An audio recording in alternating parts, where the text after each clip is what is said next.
Is Hollywood a red carpet pit stop? What is the one thing Jennifer relies on Brad for? No one else in this town are going to give it to you. I'm in New York City with the first interview with the Jacksons, and we are dancing machines. What do you mean we? While Mariah Carey pulled the plug on Barbara, who else did the pop star cancel? And where was she spotted just days ago? And the gloves are off. What NBC and CBS have in store for tonight's big reality showdown? Explains that they are afraid.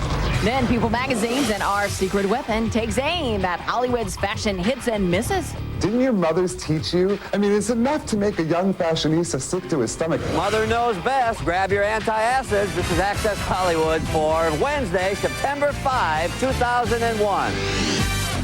The MTV Awards, Mariah News, Aaliyah information, and the Michael Jackson Extravaganza concert.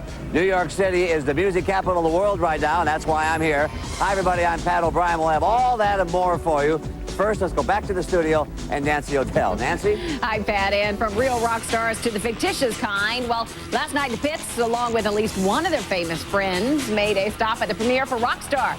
Tony Potts was at ground zero for all the Hollywood hoopla. Jennifer Aniston rocked while husband Brad Pitt rolled. On by, that is. You know, he's over there running around. Yeah. It's kind of... He was. Naked? Well, no, he's not naked. Oh, God. Last night's premiere of Rockstar belonged to Jennifer, so Brad took a back seat. But Mrs. Pitt told me he is the only person she can trust for an honest opinion about her work. Have you seen it? Yeah? Once, yeah. Rough cut. What do you think of your performance? He loved the movie. He loved it. Is it kind of tough? Do you guys critique each other or kind of just go, no, that's enough? We do. We definitely do. Yeah. In a wonderful way. You're in the You business. got to get the truth from someone. And who better than the person you love? No one else in this town are going to give it to you. You guys know each other? Movie star right there. Star of a movie. In the film, Jennifer plays the girlfriend of Mark Wahlberg's 80s rocker wannabe who finally gets his big break. So the premiere brought out plenty of real-life rockers, from Poison to the guys from Kiss. Rock and roll, by definition, is first of all sex music. Let me rock and roll you all night long. He doesn't want to quote Nietzsche or Kierkegaard. He wants to take a roll in the hay. Yo, it's about that time to break forth the rhythm and the rhyme. So any chance Mark Wahlberg would like another role at a music career? You know, I got to do a little bit of music in the movie, and I'm continuing to make movies, so hopefully I'll be able to do little stuff like I've been doing up until this point with soundtracks and stuff. But as far as making a record, doing a video, and dancing around on MTV, it just it seems like, you know, you leave that up to Little Bow Wow and those guys, you know. They're going to do it best. I'm 30 years old. Come on, come on, come on. All right, Tony, thank you very much. Well, from the movie to the real thing, new developments today in the Mariah Carey saga. Sean Robinson is standing by in Hollywood with the very latest. Hi, Sean. That's right, Nancy. Since she left the hospital, Mariah Carey has been laying pretty low, even as her film and album Glitter are set to be released. She was supposed to grant her first interview to Barbara Walters, but now that has been sidelined. Mariah Carey's 2020 tell-all is postponed, not canceled. That's the official word out of ABC today. The network right now is scrambling to find a story to replace the hole the singer left for next Wednesday's show. ABC also pulled these Mariah promos that have been running in heavy rotation. Pop diva Mariah Carey, for the first time, talks about her recent breakdown. Today, Mariah's representatives released a statement saying the embattled hitmaker needs more time to rest, but won't comment on speculation that she's been admitted to UCLA Medical Center. We have learned that just last week, Mariah was getting some R&R at the swank Bacara Resort in Santa Barbara, where suites can run up to $5,000 a night. In addition to Mariah putting 2020 on hold, we can report that the singer also canceled her appearance next week on The Tonight Show with Jay Leno. But as we mentioned, what is still on track are her highly publicized film and album, Glitter. Today on The View, Barbara went on the record about the 31-year-old singer's latest setback.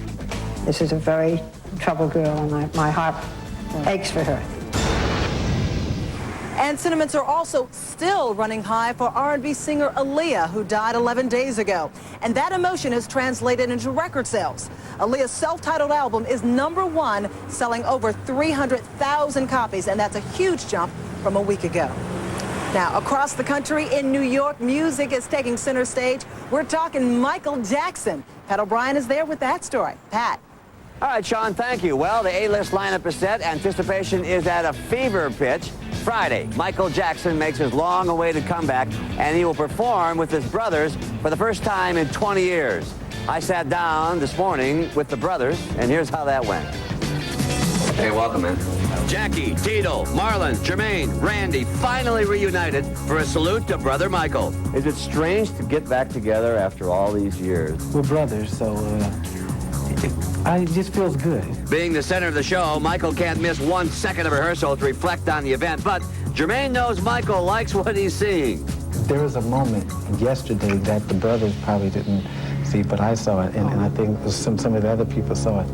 Michael had a smile on his face that was unbelievable because he felt what we have been feeling all these years, is that it's there and it's ready. Jermaine also wants to clear the air rumors that he considered skipping the event were just that, rumors.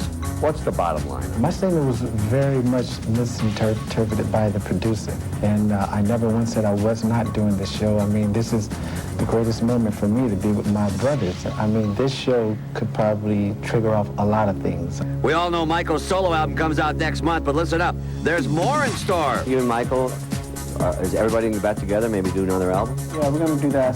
We're going to record and do what we do best, and hopefully the public will like it and appreciate it. With Michael? Yes, he'll be there. And a tour? Hopefully, if the album demands it, so be it. More news from Marlon. Sister Janet may make it the Monday show after all. She said she's going to try to make it. She's been under the weather, but she said she doesn't know. It's not guaranteed, but she said she really want to see it because she said, I'm your #1 fan. Look for the guys to be joined by NSYNC and Michael finally rehearsing tomorrow for an undoubtedly unforgettable version of Dancing Machine. Are they Dancing Machine? Oh, yeah. Oh, yeah. Just wind them up. No. Many ways historic to have all those Jacksons in the same room. Now, a disappointment for the guys. Ricky Martin has dropped out due to production problems. But the good news for this extravaganza is Eminem is in. And the guys tell me, watch out. Nancy? All right, well, coming up, what the networks have planned for tonight's ratings war. Plus, brand new images of Harry Potter and Anne Heche's explosive interview about sexual abuse, her secret life, and losing grip with reality. I drank, I smoked, I did drugs, I had sex with people. But first, tonight's Access info. The weekly ratings are in for the week ending September 2nd, and ABC comes out on top with 3 millionaires and an NFL preseason game all in the top 10. CBS takes second place as the surging Big Brother 2 leap to number 12 and number 19 for the week. NBC falls to third with reruns of Law & Order and Friends, landing in the top 10, and Fox fourth again. Access Hollywood brought to you by Nissan, who reassures you that the cure is coming. Welcome back, everybody. Well, the fall TV season begins on September the 17th. But as far as we are concerned, the race begins tonight as NBC and CBS square off. At 8 o'clock is the series premiere of Lost on NBC versus Big Brother 2 on CBS, which features some familiar faces. Some of the Survivor castaways are stopping by. Then at 9 o'clock, NBC wheels out the season finale, a Fear Factor, to go head-to-head with the series premiere of CBS's The Amazing Race. So, let the ratings war begin. Explains that they are afraid. It is our goal to win, and we'll do that, not at any cost, but we'll make some aggressive moves if we have to. Let the battle begin. NBC landed the first blow on July 19th when the network decided to debut their new reality series Lost tonight at 8 o'clock. That's 2 weeks earlier than the debut of CBS's new Wednesday night reality show, The Amazing Race. What sadist thought of that? The move infuriated CBS, which quickly countered with a blow of their own 5 days later by moving the debut of their heavily hyped Amazing Race to tonight at 9 o'clock.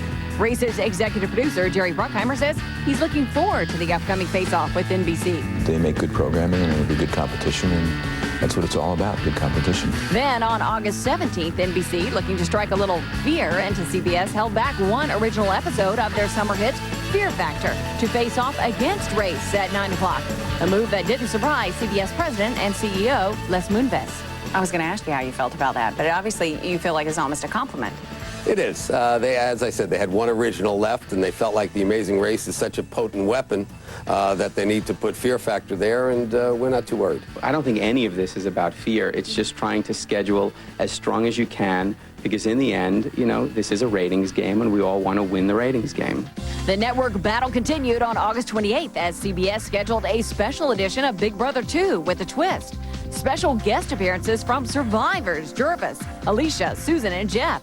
But NBC's Executive Vice President of Alternative Series, Jeff Gaspin, says NBC is ready. We all guessed that Big Brother would be it, but they waited, I think, to the last possible moment to schedule it, I suspect, so we couldn't come up with a counter move if we wanted to. So what will you see tonight? First, there's NBC's Lost, which has received mainly negative reviews. In the documentary-style show, 3 pairs of contestants were dropped in the middle of nowhere. The rules are simple. The first to find his or her way home wins $200,000. So who do Lost teammates Celeste and Tammy think will win tonight's 8 p.m. face-off against Big Brother 2? I think we will. Big Brother can kiss my big butt. Also, there's CBS's Amazing Race, which so far has received, for the most part, better reviews than Lost. Oh my God, there it is, there it is. Here, 11 couples race around the world using any means possible for a cash prize of $1 million. That's what viewers will be watching from 8 to 10. Then they'll be switching over to ABC for 2020, a new season and a new night for Barbara Walters and her bombshell sit-down with Anne Heche. I drank. I smoked. I did drugs. I had sex with people. I did anything I could to get the shame out of my life. The shame, according to Anne Heche, came from a childhood filled with sexual abuse from her father. And it then stunned Barbara Walters to hear the devastating effect Anne feels it had on her life. To be told I have been insane for 31 years, and that's just the beginning of her story.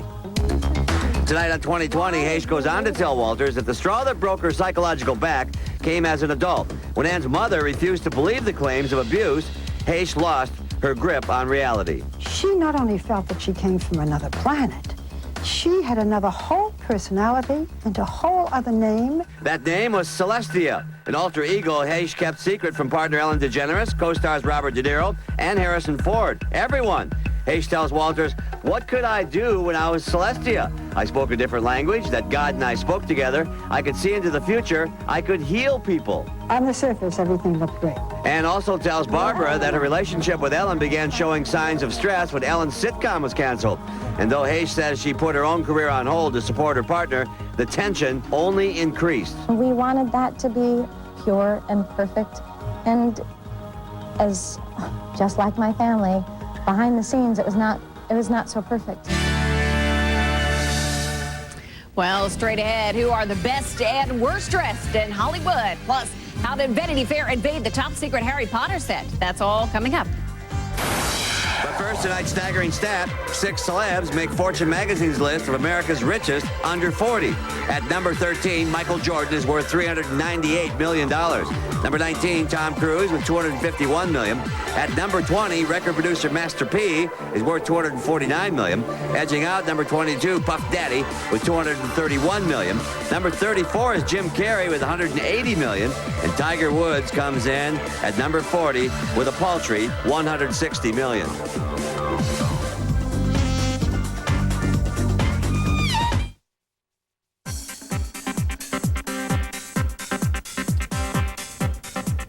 Welcome back, everybody. Well, People magazine is out with its best and worst dress list in Hollywood. So who made the cut? Well, our fashion secret weapon takes us through the pages. Sexy, sheer, barely there seems to be the star's current style mantra. And People magazine style guru Stephen Kojikaru tells us, oh, what a year it's been. The big thing in Hollywood this year is that women got really daring. High priestesses of style like Catherine Zeta-Jones and Penelope Cruz were tagged glamour girls, as were Julia Roberts and Nicole Kidman, who Stephen says proved nothing soothes a broken heart like a designer dress. I've always said that fashion could be very healing. Here you have Nicole, whose heart was stomped on, who had the worst year of her life, and instead of going and looking like a ragamuffin, you know, the clothes got better. While not always decked out in the most sophisticated of styles, Angelina Jolie, Sarah Jessica Parker, and Jennifer Lopez are the issue's so-called risk takers, a.k.a. Hollywood trendsetters.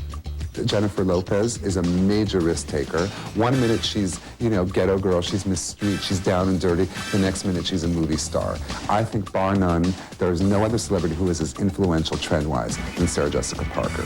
Not to forget the guys, Brad Pitt, Mark Wahlberg, and George Clooney got high-style marks as sharpshooters. Demi Moore was the issue's comeback kid, an alum of People's Worst Dressed list. This year, Moore strutted a major fashion makeover. I think that Demi must have enrolled in fashion rehab. And just so we, the readers, don't commit any style stumbles, Stephen lists his 7 deadly fashion sins, such as no mismatching, no hose with open-toed sandals, oh no, and never let them catch you with visible panty lines like Sex and the City, Cynthia Nixon. It was so elementary. Didn't your mothers teach you, lesson number 1, never show visible panty lines? I mean, it's enough to make a young fashionista sick to his stomach. Stephen, you're a mess. Well, that issue of People magazine hits newsstands on Friday, and Stephen Kojakaru will be back tomorrow with a fashion preview of the always unpredictable MTV Video Music Awards. You're a wizard, Harry. I'm a what? Harry Potter mania is revving up. Last week, fans got a sneak peek at the highly anticipated top-secret movie version of the beloved book series. Now, Vanity Fair magazine adds to the hype with its exclusive 22-page photo spread. Shot by esteemed celebrity photographer Annie Leibovitz, the October issue captures the movie's colorful characters, wizards and all, and the film's elaborate sets, including this life-size chess set. While everything Harry Potter was a tightly guarded secret, Vanity Fair production editor Catherine McLeod tells us, surprisingly, these photos were shot on location in England over a 3-month period on the actual movie set during the Harry Potter production. There was a tremendous amount of secrecy surrounding this whole production. So all of the producers were a little leery of us coming in, but they did give us incredible access to anything that we wanted to photograph.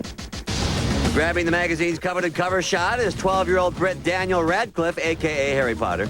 And inside the pages, check out Daniel and Harry's famed Under the Staircase hideaway, Harry and his fellow wizard peers. And from the looks of these pictures, Potter fans won't be disappointed Harry went Hollywood. I think that they've captured the magic of Harry Potter perfectly. The Harry Potter Vanity Fair edition magically hits newsstands September 11th. Well, coming up next in our moment, why is David Schwimmer suddenly a huge women's tennis fan? But first, tonight's quote. Earlier, we showed you Kiss lead singer Gene Simmons from the Rockstar premiere. So what are the greatest perks to being a real rock and roller? Well, Gene, with his wife, former playmate Shannon Tweed, clears that up. You get paid more money than any other job on the face of the planet.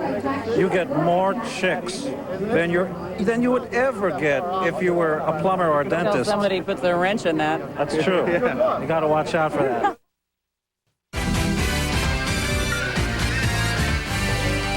Well, the U.S. Open is in full swing in New York, and last night David Schwimmer was front and center for a ladies' match. In tonight's moment, he tells David Letterman he's got a newfound respect for the women's game. We were right in the front row, 3 feet away from Venus Williams last night, and who, by the way, I mean, hot. I mean, Dave, she's playing this this incredible French woman, Sandrine something. Right? Do you guys know who this is? Wow. You have to be really quiet while they're playing, but I didn't realize that in that silence, the only thing you're listening to, the only thing you're hearing are these 2 champions. Grunt, it's not every day you hear 2 women groan like that, followed by applause. So, well, I guess not. I'm a fan now. Yeah. David, my friend, you've got a good point there. But tonight, the stars are on stage, Agassi and Sampras on the USA Network battling it out right over the river there. Nancy, back to you. So we can hear the men groan too. All right, Pat, thank you very much. And info to the end. More Aaliyah news. Her family will be at the MTV Video Music Awards tomorrow night, and her brother will address the crowd after a tribute to his sister. That's going to do it for us tonight. Thanks for joining us. Good night, everybody. New York City is on fire. First up, topic A, Michael Jackson. He called himself the king of pop. Can he take back the throne? We break it down scientifically and, frankly, royally. Then, the princess of pop gets an audience with the Queen. We talk with Britney about the power meeting of the century.